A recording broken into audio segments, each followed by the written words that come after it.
नमस्कार, मैं निशा ठाकुर और आप देख रहे हैं मेट्रो मुंबई। वक्त हो चुका है टॉप 10 बुलेटिन का। तो आइए एक नजर डालते हैं मुंबई की 10 बड़ी खबरों पर। खुद कांग्रेस के नेता संजय निरुपम अब राज ठाकरे का विरोध कर रहे हैं। खुद संजय निरुपम ये कह रहे हैं कि ठाकरे सरकार, जिसमें कांग्रेस भी शामिल है, वो राज ठाकरे से डर गई है, इसीलिए राज ठाकरे पर कार्रवाई नहीं की जा रही है। महाराष्ट्र कांग्रेस के नेता और मुंबई कांग्रेस के पूर्व अध्यक्ष संजय निरुपम ने अपनी ही महाविकास अघाड़ी सरकार पर हमला किया है। शिवसेना, कांग्रेस और एनसीपी की गठबंधन वाली सरकार पर हमला करते हुए उन्होंने कहा कि ठाकरे सरकार एमएनएस प्रमुख राज ठाकरे से डरती है, इसलिए उन पर कार्रवाई नहीं करती है। संजय निरुपम ने मुख्यमंत्री उद्धव ठाकरे के नेतृत्व वाली महाविकास अघाड़ी सरकार से मांग की है कि वो 1 मई को राज ठाकरे की औरंगाबाद रैली में समाज में दो समुदायों के बीच तनाव पैदा करने के लिए कड़ी कार्रवाई करे और उन्हें अरेस्ट करे। एक चैनल से बात करते हुए निरुपम ने कहा, हैरानी होती है कि औरंगाबाद की रैली से जुड़ी 16 शर्तों में से राज ठाकरे ने 12 शर्तों और नियमों का उल्लंघन किया, फिर भी उन पर मामूली धाराएं लगाते हुए केस दर्ज किया गया है। उन धाराओं के तहत केस दर्ज किया गया है जिनमें उन्हें आसानी से जमानत मिल जाए। अगर इस तरह से कोई निजी तौर से खड़े होकर सरकार को चैलेंज कर देगा तो सरकार का डर खत्म हो जाएगा। ऐसे में कभी भी कोई भी जनता की भावनाओं को भड़का सकता है, राज्य में सांप्रदायिक तनाव पैदा कर सकता है और कानून व्यवस्था के लिए भी चुनौती पेश कर सकता है। संजय निरुपम ने मुंबई पुलिस के एक्शन पर भी असंतोष जताया। निरुपम ने कहा कि राज्य में 2 कोर्ट ने उनके खिलाफ गैर जमानती वारंट जारी किया, फिर भी मुंबई पुलिस उन पर कार्रवाई करने से हिचक रही है। आखिर मुंबई पुलिस ऐसा क्यों कर रही है? संजय निरुपम ने कहा कि जो भी कानून व्यवस्था को चुनौती देता है उस पर कानूनी कार्रवाई होनी ही चाहिए, लेकिन ठाकरे सरकार ऐसा करने में नाकाम है। इसका मतलब यही है कि ठाकरे सरकार राज ठाकरे से डरती है। साथ ही संजय निरुपम ने कहा कि राज ठाकरे को उत्तर भारतीयों से माफी मांगनी चाहिए, उसके बाद ही वो अयोध्या जाए। Bureau report, metro Mumbai.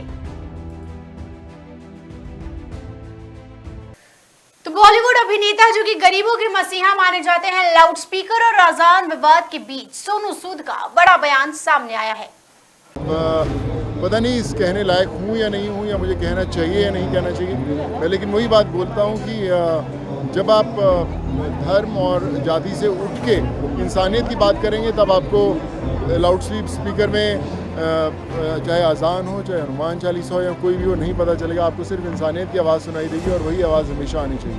बहुत सैड है। मैं हमेशा कहता हूँ कि जब लोगों को तकलीफ़ें आई थी, चाहे वो ऑक्सीजन की हो या कोरोना की थी, तब किसी ने धर्म, जाति, भाषा की बात नहीं की थी। सब एक दूसरे के साथ खड़े हुए थे और वो मुश्किल दौर था जिसने पूरे देश को जोड़ा था।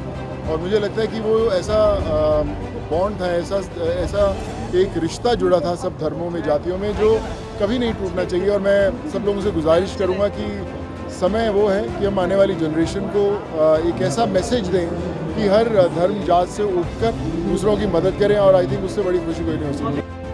इन दिनों देश में लाउडस्पीकर और हनुमान चालीसा का विवाद छाया हुआ है। सियासी गलियारों में हनुमान चालीसा और लाउडस्पीकर पर जमकर राजनीति हो रही है। इस विवाद पर कई बड़े चेहरे अपना पक्ष रख रहे हैं। अब इस मामले पर बॉलीवुड एक्टर सोनू सूद ने भी अपना रिएक्शन दिया है।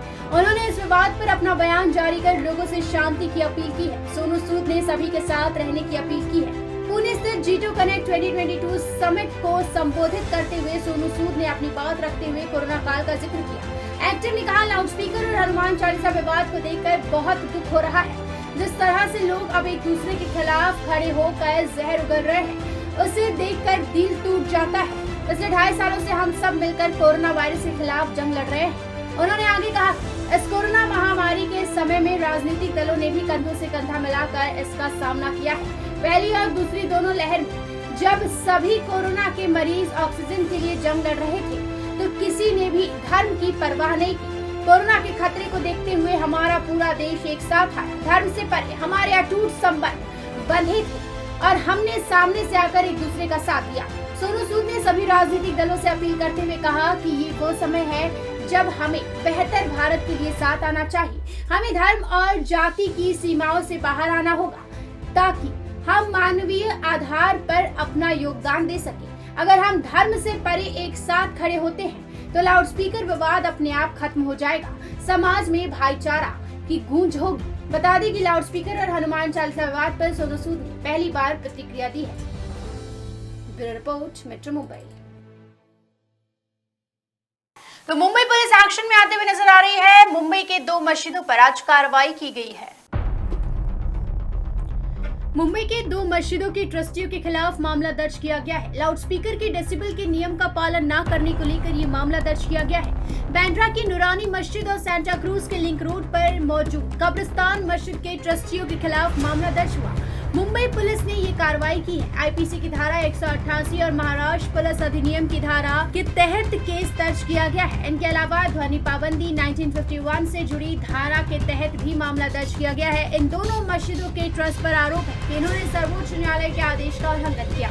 सुप्रीम कोर्ट के आदेश के मुताबिक सुबह 6 बजे से रात 10 बजे तक लाउड स्पीकर बजाना हो तो उसकी आवाज तय डेसिबल के लेवल से ज्यादा नहीं होनी चाहिए। मुंबई पुलिस के मुताबिक संबंधित नियम का पालन करना जरूरी है, लेकिन इन दिनों मस्जिदों ने नियमों का पालन नहीं किया। सुबह के बाद दोपहर में भी ये गलती दोहराई गई, जिसके बाद पुलिस ने कार्रवाई की। Report metro Mumbai. तो लोकल ट्रेन में सीरियल ब्लास्ट की खबर सामने आ रही है। लोकल ट्रेन में ब्लास्ट की साजिश लगातार रची जा रही है।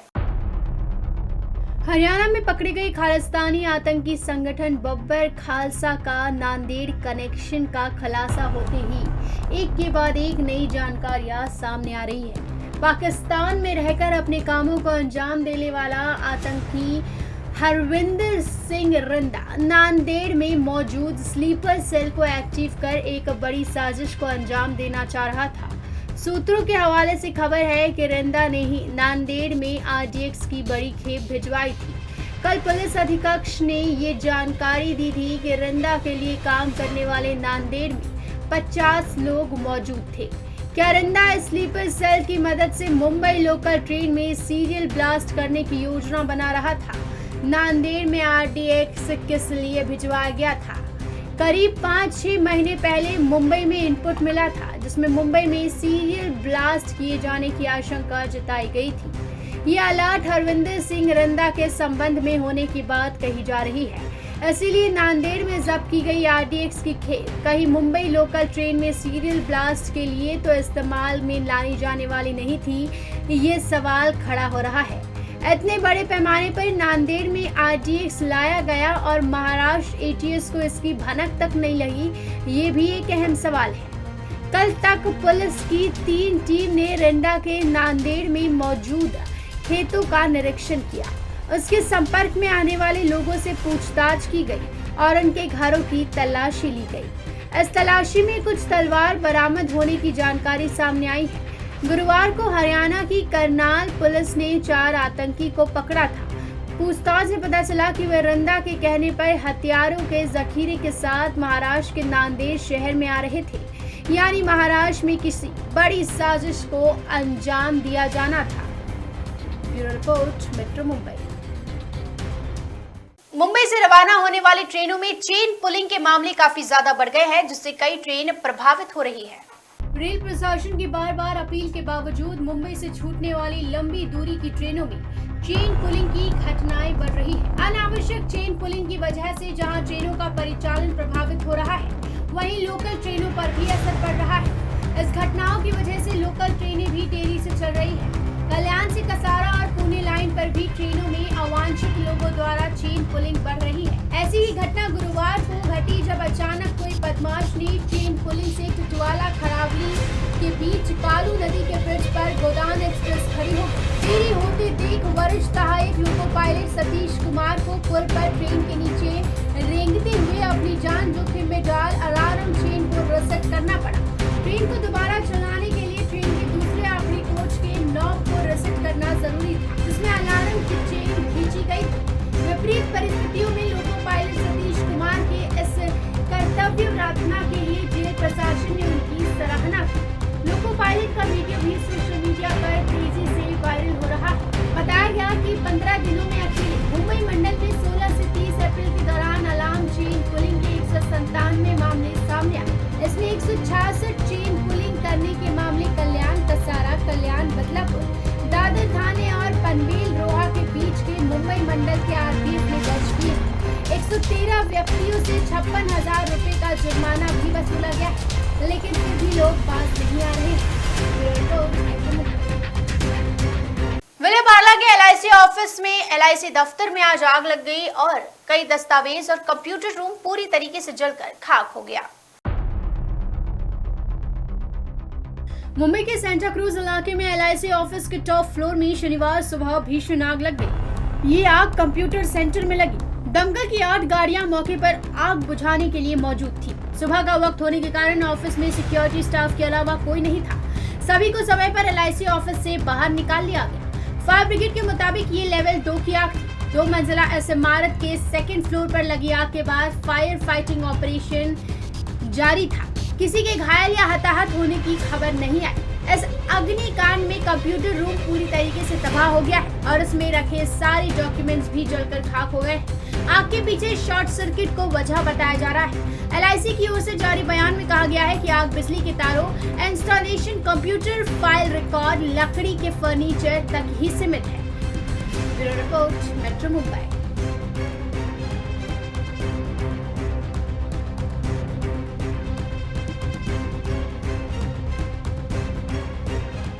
नवनीत राणा को लेकर गृह मंत्री दिलीप वलसे पाटिल ने साफ कहा है कि हम नवनीत राणा से माफी नहीं मांगेंगे बल्कि राज ठाकरे पर भी कार्रवाई करेंगे। मुंबई सेशन कोर्ट ने सांसद नवनीत राणा और उनके पति विधायक रवि राणा को शर्तों के अनुसार जमानत दे दी, लेकिन इसके बाद भी राणा दंपत्ति की मुश्किलें कम होती नजर नहीं आ रही है। BMC ने सोमवार को राणा के खार स्थित फ्लैट के बाहर एक नोटिस चस्पा किया था। इस नोटिस के मुताबिक BMC निरीक्षण करेगी कि राणा के फ्लैट पर अवैध निर्माण तो नहीं किया गया है। इसको लेकर BMC की एक टीम गुरुवार को राणा दंपत्ति के घर भी गई, लेकिन वहां पर किसी के ना मिलने पर बेरंग वापस लौट गई। इस पर नवनीत राणा के पति रवि राणा का कहना है कि नवनीत की तबीयत ठीक नहीं है, उनको अभी भी काफी दर्द है। उन्होंने कहा कि जब मैं जेल में था तब मेरे घर पर BMC ने नोटिस लगाई थी। जब हम नहीं थे तो BMC की टीम 2 बार घर आई थी, लेकिन जब आज मैं BMC की मदद के लिए आया तो वो घर पर आएंगे और उनको जो देखना है वो देखेंगे। लेकिन दोपहर 1:30 बजे तक कोई नहीं आया। नवनीत की तबीयत ठीक नहीं है, इसलिए मैं उनके साथ हूँ। रवि ने उनके साथ हुए कार्रवाई को नफरत और द्वेष की राजनीति का आरोप लगाया है। वहीं महाराष्ट्र के गृह मंत्री दिलीप वलसे पाटिल ने कहा कि पुलिस ने सोचकर राजद्रोह का चार्ज लगाया था। अब कोर्ट ने कुछ टिप्पणी की है, लेकिन वो नवनीत राणा करने जा रही थी वो गलत था। पाटिल ने कहा कि नवनीत राणा से माफी मांगने का सवाल ही नहीं उठता। अपनी हरकत के लिए उन्हें ही माफी मांगनी चाहिए। जिस तरह उन्होंने माहौल बिगाड़ा है वो तो बहुत गलत था। इस दौरान पाटिल ने MNS चीफ राज ठाकरे को लेकर भी बयान दिया। उन्होंने कहा कि राज ठाकरे के खिलाफ भी कार्रवाई होगी। अगर जांच के बाद लगता है तो और कड़ी धाराएं लगाई जाएंगी। उन्होंने कहा कि इसके आगे ऐसी रैली को इजाजत देनी है या नहीं, ये वहां की पुलिस तय करेगी। Bureau report, metro Mumbai. मुख्यमंत्री उद्धव ठाकरे ने अपनी सभा का ऐलान कर दिया है और सभा में वो विरोधियों पर कैसे दहाड़ने वाले हैं उसकी भी एक झलक दिखाई है।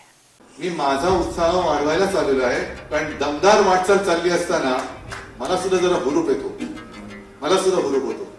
आणि आता हळूहळू मी कार्यक्रमात सुरुवात केलेलीच आहे। 14 तारखेला जाहीर सभा घेतोच आहे आणि किती दिवस नुसतं ऐकत बसायचं। करून एकदा काहीतरी थोडासा सवाल जवाब जो असतो, एक दुसरी बाजू पण असते ती येऊ नये लोकांसोबत। महाराष्ट्र की सियासत में इन दिनों मन से प्रमुख राज ठाकरे की चर्चा आम है। लाउडस्पीकर के मुद्दे पर ठाकरे सरकार को घेरने वाले राज ने हिंदुत्व के मुद्दे पर बेहद आक्रामक भूमिका अपनाई है। उन्होंने गुड़ी पाड़वा की सभा, थाने की उत्तर सभा और औरंगाबाद की सभा में हिंदुत्व, हनुमान चालीसा और लाउडस्पीकर के मुद्दे पर महाविकास अघाड़ी सरकार पर जमकर निशाना साधा। राज ठाकरे की सभा के धमाके के बाद अब महाराष्ट्र में मुख्यमंत्री उद्धव ठाकरे ने भी जनसभा का ऐलान किया है। वो मुंबई के BKC में 14 मई को गरजेंगे। मुख्यमंत्री ने कहा कि इस दौरान वो हर सवाल का माकूल जवाब देंगे। CM के इस इशारे के बाद ही कहा जा रहा है कि वो राज ठाकरे और भाजपा पर पलटवार करेंगे। LIC के एक प्रोग्राम में बीजेपी पर निशाना साधते हुए उद्धव ठाकरे ने कहा कि देश के दुश्मनों पर किसी की नजर नहीं है, जबकि पार्टी के दुश्मन कहां और क्या कर रहे हैं इस पर विशेष ध्यान रखा जा रहा है। महाराष्ट्र में बेहद निचले स्तर की राजनीति शुरू है। उन्होंने कहा कि मुख्यमंत्री बनना कभी मेरा सपना नहीं था, लेकिन मेरी पार्टी का सीएम बने ये मेरी इच्छा जरूर थी। उद्धव ने कहा कि फिलहाल निजीकरण की बीमारी बढ़ गई है। अगर भविष्य को अंधेरे में जाने से रोकना है तो अभी से पूरी शिद्दत से काम पर जुट जाओ, अपनी रफ्तार को कम मत करो। उन्होंने राज पर निशाना साधते हुए कहा कि कब तक खामोश रहेंगे और सुनेंगे। 14 मई को मैं सभा ले रहा हूँ, हर सवाल का जवाब सभी को मिलेगा। Bureau report, metro Mumbai. तो मुंबई करों को अब गर्मी से इतनी जल्दी निजात नहीं मिलने वाला है। जी हाँ, घर ही में रहिए, दोपहर को घर से निकलना मत क्योंकि धूप बहुत तेज है। मई के शुरुआती दिन में बादल छाए रहने से कुछ दिन मुंबई करों के लिए बेहतर रही हो, लेकिन अब चिलचिलाती धूप, टपकते पसीने के साथ अधिकतम तापमान में बढ़ोतरी मुंबई करों को परेशान करने वाली है। क्षेत्रीय मौसम विभाग के अनुसार सप्ताहांत में मुंबई में अधिकतम तापमान 36 डिग्री सेल्सियस तक पहुंचने की उम्मीद है। हवा में बढ़ी आर्द्रता के चलते इस चिलचिलाती धूप में दिन में मुंबई करों का घर से निकलना मुहाल हो गया है। मौसम विभाग के मुताबिक हवा में आर्द्रता 80% तक पहुंच गई है। उत्तर दिशा से आने वाली हवा और गर्म हो गई।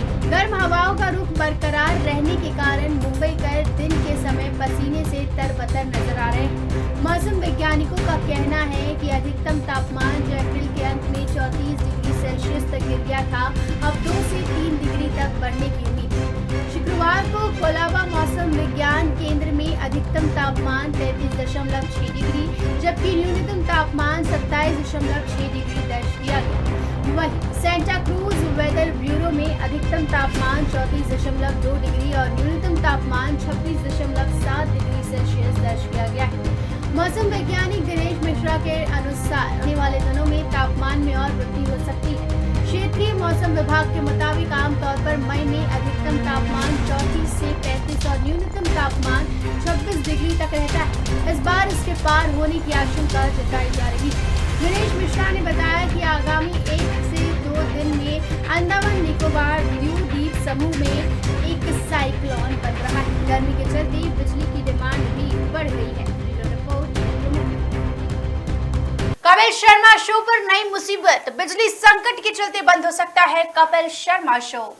सोनी टीवी का popular show the Kapil Sharma दर्शकों का जमकर मनोरंजन करता है। कई बार इस शो के बंद होने की खबरें सामने आई जिसने फैंस को बेचैन कर दिया और अब एक बार फिर से सुनने में आ रहा है कि इस शो की शूटिंग बंद हो गई। जी हाँ, एक वेबसाइट पर छपी खबर के मुताबिक बिजली संकट के चलते द कपिल शर्मा शो की शूटिंग बंद हो गई है। देश में कोयले की भारी किल्लत का असर मुंबई फिल्म सिटी पर भी पड़ रहा है। गिप्पी ग्रोवर और दिव्या दत्ता की फिल्म मां के प्रीमियर में कॉमेडी किंग कपिल शर्मा भी पहुंचे थे। यहाँ ये तीनों कलाकार आपस में बात करते हुए कैमरे में कैद हो गए कि इलेक्ट्रिसिटी बंद होने की वजह से सिर्फ उनकी नहीं बल्कि कई सीरियल्स और फिल्मों की शूटिंग प्रभावित हुई है। बता दें कि द कपिल शर्मा शो में बॉलीवुड से लेकर साउथ फिल्मों के प्रोड्यूसर और कलाकार अपने फिल्म प्रमोशन के लिए पहुंचते हैं। कपिल का ये शो जमकर टीआरपी बटोरता है। द कपिल शर्मा शो में जल्द ही कमल हसन अपनी आगामी फिल्म का प्रमोशन करते नजर आएंगे। इस शो से जुड़ी कुछ तस्वीरें कपिल ने इंस्टाग्राम अकाउंट से शेयर की है। कपिल शर्मा शो की अगर वाकई शूटिंग बंद हो गई तो ये खबर फैंस को काफी निराश कर सकती है। आपको बता दें कि बिजली संकट के चलते न सिर्फ कपिल शर्मा शो की शूटिंग पर ताला लगेगा बल्कि कई फिल्मों और डेली सोप्स पर भी इसका असर देखने को मिलेगा। Bureau report, metro Mumbai. तो मुंबई पुलिस ने बंटी बबली को गिरफ्तार किया है। जी हाँ, ये वही बंटी बबली है जो मुंबई के झुग्गी झोपड़पट्टियों में ड्रग्स सप्लाई करते हैं। मुंबई से आए दिन ड्रग्स को लेकर खबर आती रहती है। इससे पहले भी मुंबई लंबे समय तक ड्रग्स के मामले को लेकर विवादों में रहा था। इसी बीच मुंबई से ड्रग्स तस्करी को लेकर एक बड़ी खबर सामने आ रही है। मुंबई पुलिस ने बंटी और बबली को गिरफ्तार कर लिया है। मुंबई पुलिस के एसएस ब्रांच ने मुंबई के दहिसर इलाके से 35 करोड़ से अधिक की कीमत के ड्रग्स जब्त किए हैं। ड्रग्स रखने के आरोप में दहिसर से पति और पत्नी और बंटी बबली को गिरफ्तार किया गया है। आपको बता दें कि पुलिस ने इन ड्रग्स तस्कर पति पत्नी को शुक्रवार की शाम अंबाबाड़ी रेलवे ट्रैक के पास से गिरफ्तार किया। मिली जानकारियों के मुताबिक एसएस ब्रांच की इकाई ने दोनों आरोपियों को गिरफ्तार किया।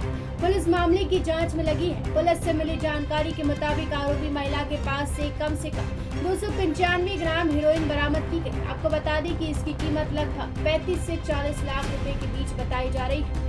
पुलिस अधिकारी ने बताया कि इन दोनों आरोपियों को पकड़कर जब थाने ले जाया गया और इनसे सख्ती से पूछताछ की गई तो इस ड्रग्स तस्करी में 2 और लोगों के शामिल होने की बात पता चली।